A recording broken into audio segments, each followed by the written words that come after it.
Highways అసలు ఏం జరుగుతుందండి? మన అజర్బైజాన్ ఎయిర్లైన్స్ ఉందా, కజకిస్తాన్లో కూలిపోయింది. దానికి పుతిన్ సారీ చెప్పాడు. ఏంట్రా అంటే అది ఉక్రెయిన్ మిసైల్స్ అనుకొని చెప్పేసి రష్యా డ్రోన్ నుంచి వాళ్ళు వదిలేసారంట. దాంతో బ్లాస్ట్ అయిపోయాడు. చెప్పక సారీ చెప్పాడు. అర్థమయ్యాల్సిన వాళ్ళకి అర్థమైపోయింది.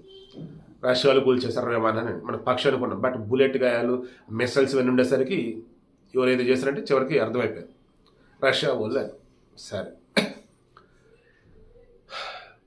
ఇప్పుడు మార్నింగ్ దక్షిణ కొరియా బ్యాంకాక్ నుంచి వస్తుంది. ల్యాండింగ్ గేర్ ప్రాబ్లం వచ్చేసింది. దెన్ ల్యాండ్ అయ్యాక కంట్రోల్ అవ్వక వెళ్ళి అడ్డుగోడ ఉంటుంది అనమాట, రక్షణ గోడ అన్నట్టు, దాన్ని గుద్దుకుంది బ్లాస్ట్.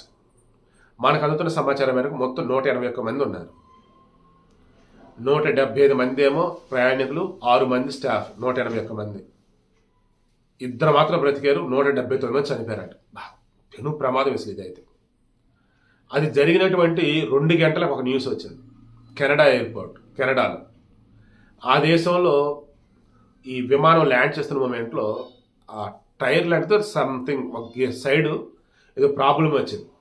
అది ఏకంగా రన్వే మీద గీసుకుంటూ వెళ్తే మంటలు వచ్చేసాయి. దేవుడి వల్ల సేఫ్గా ల్యాండ్ అయింది. ఈలోపు మంటలు అవన్నీ ఆర్పేశారు, జనాలు దిగేశారు. నెక్స్ట్ నార్వే, అది కూడా ఈరోజే.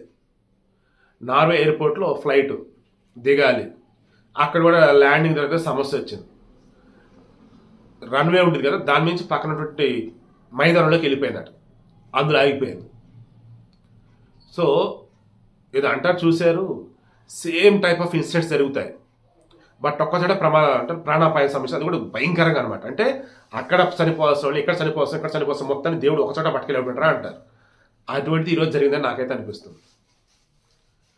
ఏవియేషన్ సంబంధించేసి అన్ని దేశాల వాళ్ళు ఒక్కసారి మరలా మాట్లాడుకొని, పక్షుల వల్ల ఈ రకం ప్రమాదాలు జరుగుతున్నాయా, టెక్నికల్ ఇష్యూసా, టేక్ ఆఫ్ అయ్యే ముందు చెక్ చేసుకోవట్లేదా, ల్యాండ్ అయ్యే ముందు చెక్ చేసుకోవట్లేదా, అండ్ టెక్నికల్గా ఉన్నప్పుడు మొత్తం సర్వీసింగ్ రిమైనింగ్ చూసుకోవట్లేదా, పోనీ ఈ విమానం తయారు చేసేటప్పుడే ప్రాపర్ వేలో చెక్ చేయట్లేదా, చూసుకోవాలి.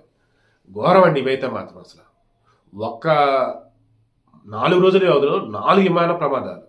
అందులో ఒకదానిలో ఘోరాతి ఘోరంగా 170 చనిపోవడం.